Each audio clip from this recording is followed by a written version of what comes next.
আসসালামু আলাইকুম everyone, welcome back to my channel Jemis cooking. আজকে আমি আপনাদের জন্য আরেকটি নতুন রেসিপি নিয়ে এসেছি। আজকে আমি আপনাদেরকে মজার একটি চায়ের রেসিপি তৈরি করে দেখাবো।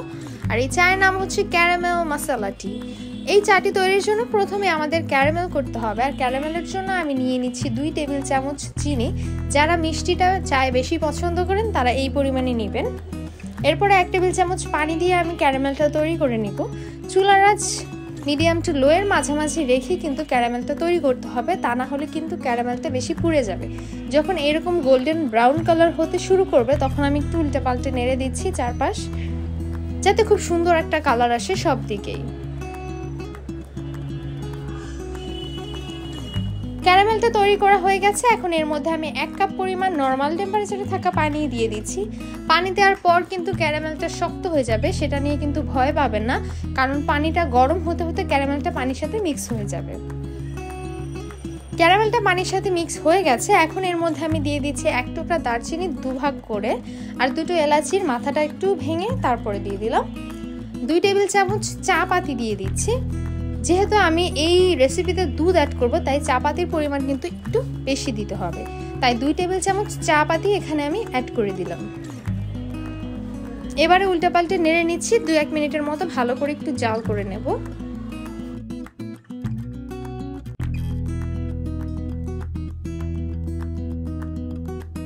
চায়ের লিকারটা তৈরি করে নিয়েছি, খুব ভালোভাবে কিন্তু ফুটে উঠেছে। এখন এর মধ্যে আমি দিয়ে দিচ্ছি 1 কাপ দুধ। আপনারা যে কোনো দুধ এখানে ব্যবহার করতে পারেন। আমি গুঁড়া দুধ 3 টেবিল চামচ 1 কাপ পানিতে মিশিয়ে তারপরে এখানে ব্যবহার করছি।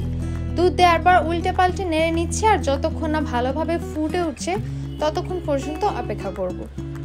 ভালো করে যখন ফুটতে শুরু করবে তাহলেই বুঝতে হবে যে চাটা তৈরি করা পুরোপুরি হয়ে গেছে। আমি সুন্দরভাবে একটু উল্টে পাল্টে নেড়ে দিচ্ছি, কিছুক্ষণ পরপরই নেড়ে নিতে হবে। আর চুলার আঁচ এ পর্যায়ে মিডিয়ামে রাখবেন, এতে করে ভালোভাবে দুধটা চায়ের সাথে মিক্স হবে। আর মিক্স হলে কিন্তু ফ্লেভারটা খুবই ভালো আসবে। চায়ের কালারটা কিন্তু খুবই সুন্দর এসেছে আর একেবারেই ফুটে উঠছে। এখন আমি চুলা থেকে নামিয়ে ফেলবো। একবার একটু উতরে গেলে চুলাটাকে সাথে সাথেই বন্ধ করে দিতে হবে, যাতে পড়ে না যায়। আমি একটু উল্টে পাল্টে নেড়ে দিচ্ছি। এবার গরম গরম সার্ভ করে নিতে হবে। একদম গরম গরম চা খাবেন, খেতে খুবই মজা লাগবে। আর আমি যে পরিমাণে তৈরি করেছি সেই পরিমাণে 2 কাপ চা হয়েছে। আপনারা বাড়িয়ে কমিয়ে 3-4 কাপ অথবা 1 কাপও বানিয়ে নিতে পারেন। এবার আমি একটা চায়ের ছাঁকনির সাহায্যে চাকে ছেঁকে নিচ্ছি। চাগুলো একসাথে ছেঁকে নিচ্ছি। ছেঁকে নেওয়া হয়ে গেলে আমি গরম গরম কাপে ঢেলে সার্ভ করে নিব।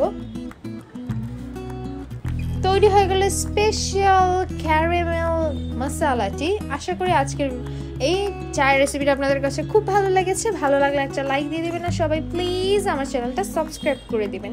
খুবই সহজ তৈরি করা। বিকালের নাস্তায় বা সকালবেলা ব্রেকফাস্টে আপনারা এই চাটা তৈরি করে খেতে পারেন। সাথে যদি বিস্কুট হয় আর তো কিছুই প্রয়োজন হয় না।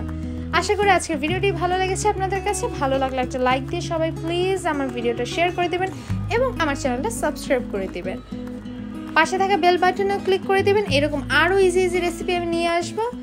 সে পর্যন্ত সবাই ভালো থাকুন, সুস্থ থাকুন। আল্লাহ হাফেজ।